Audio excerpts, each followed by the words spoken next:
You've prepared an air tank. You can now enter the dust. Having crafted an air tank, you can now operate within the dust. However, the tank is only so big. If the oxygen in it runs out, your life will begin to drop. If you're low on oxygen, you can use Kuban energy to replenish it. You can take advantage of this feature from your iDroid.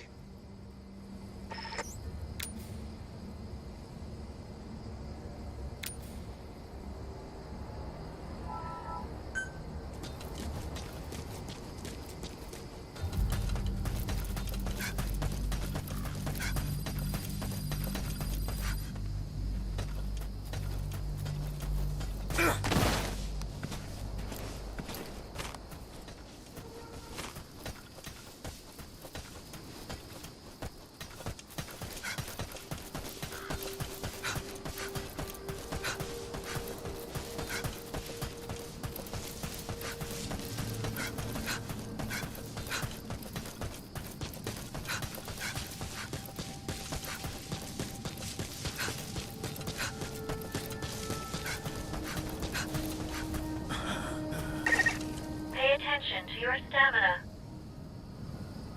You should rest before you're out of gas.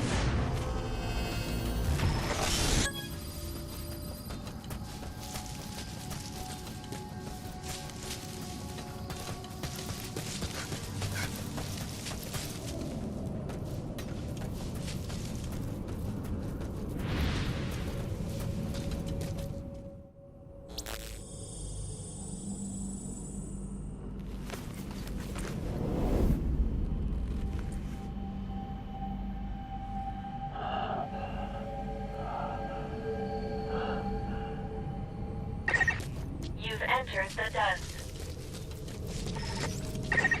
It really is like a sea of dust in there, given how thick it is. The visibility isn't good, but try to remain calm as you go about your search. Your oxygen will decrease while you're in the dust. Always keep an eye on your oxygen gauge. One other important point. While in the dust, your stamina consumption is greater than normal, so be careful of that as well.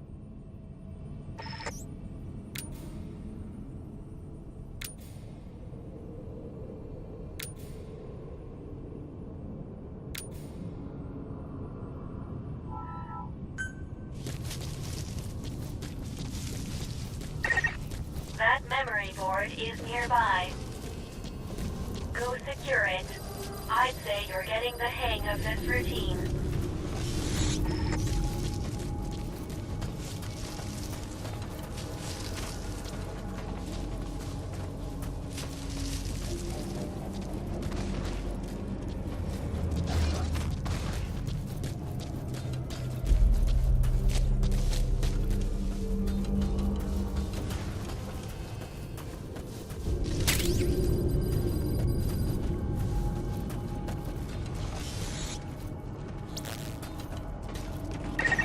Access the memory board and secure its data.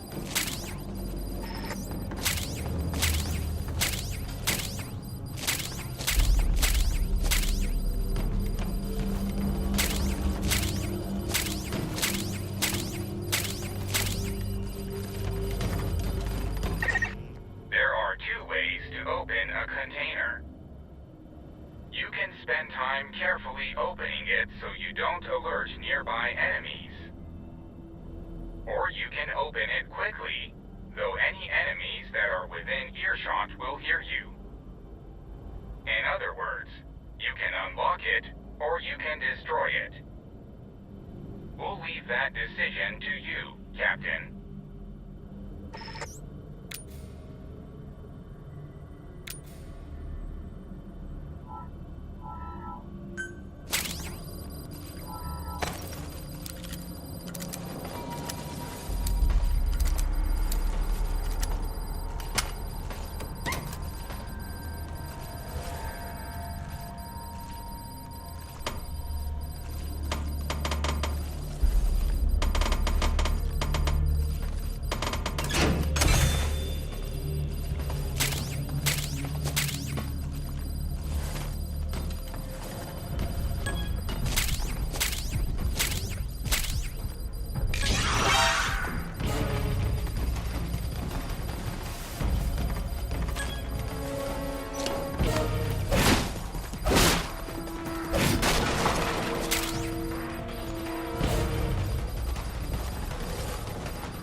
yourself quickly.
Data acquired from memory board.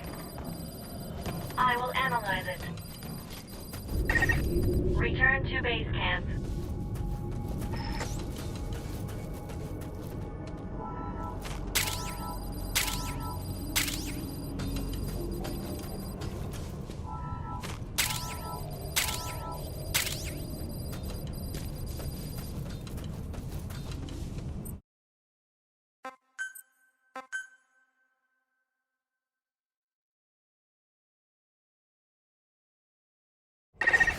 Time to analyze the data. Please synchronize your iDroid with me here.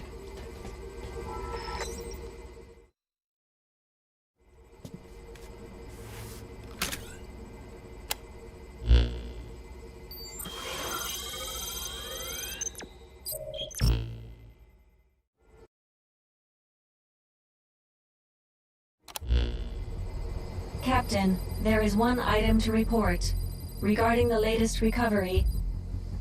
Hang on a minute, you mind? There's something I've been thinking about. The body of that Charon Corps member. The one you got the damaged air tank from.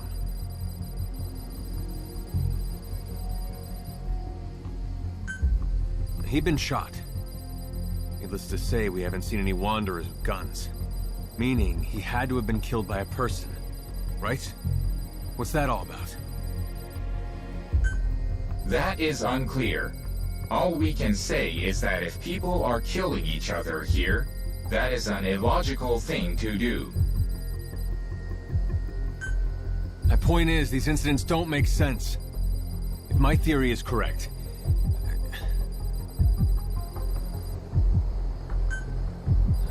forget it. Sorry for butting in. Continue with what you were gonna say.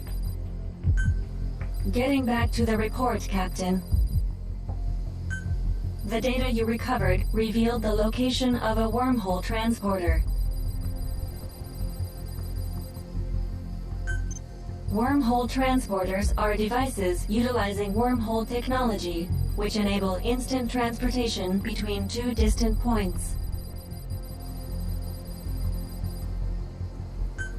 2 points. So we can use this thing to get home? Unfortunately, the wormhole we can generate with this device is structurally different from the one needed to return home. Therefore, it can only be used for transporting matter within this world. Nevertheless, this device should allow us to explore a much greater area than before, while maintaining base camp as our base of operations. Currently, all devices are offline. To use them, you'll need to access them directly and restart their systems. Despite the potential danger, we should bring these devices back online in order to increase our area of operations.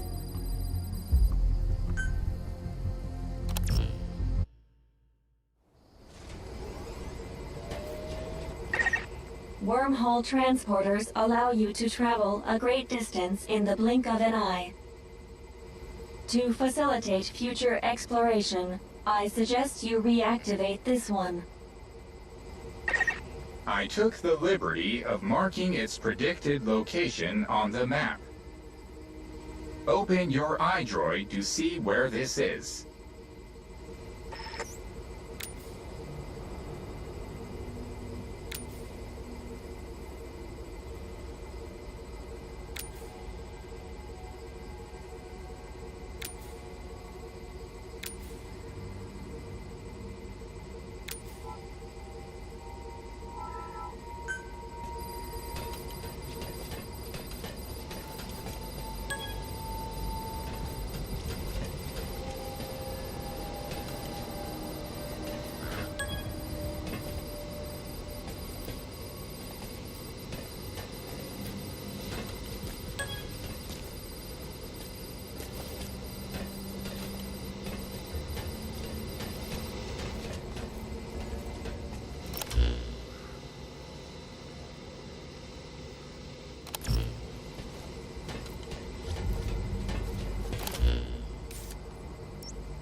reliable transporter. The transporter coming back online will attract the enemy's attention, so stay alert. Our apologies. With our memory loss, we were a little slow off the mark in informing you of this. Before you activate the transporter, be sure you're ready to defend it.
With the transporter reactivated, you can now move more quickly and safely. Should you discover other transporters during your searches, I recommend reactivating them as well. Teleportation of matter. I would have thought this kind of technology exists.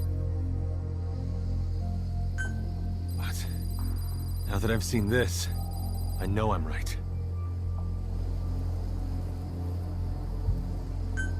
Right about what?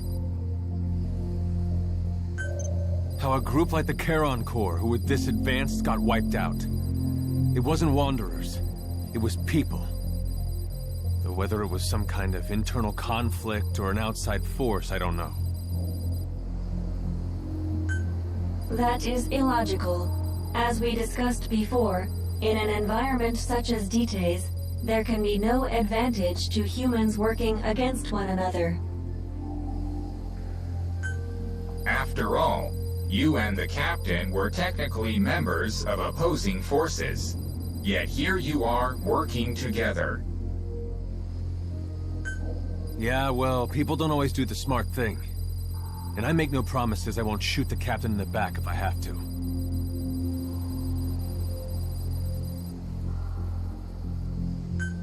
Look, you just watch out. If we do come across survivors here, do not let your guard down.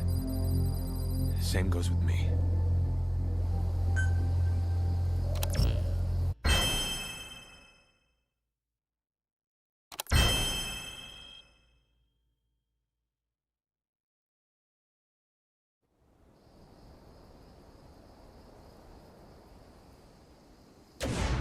I detect a large mass within the wormhole.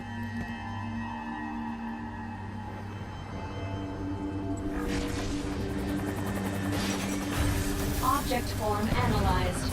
It's a military helicopter. Control has been lost. At this rate, it will crash. I've marked the presumed crash site on the map. You might come across some supplies or even survivors. Why don't you go take a look?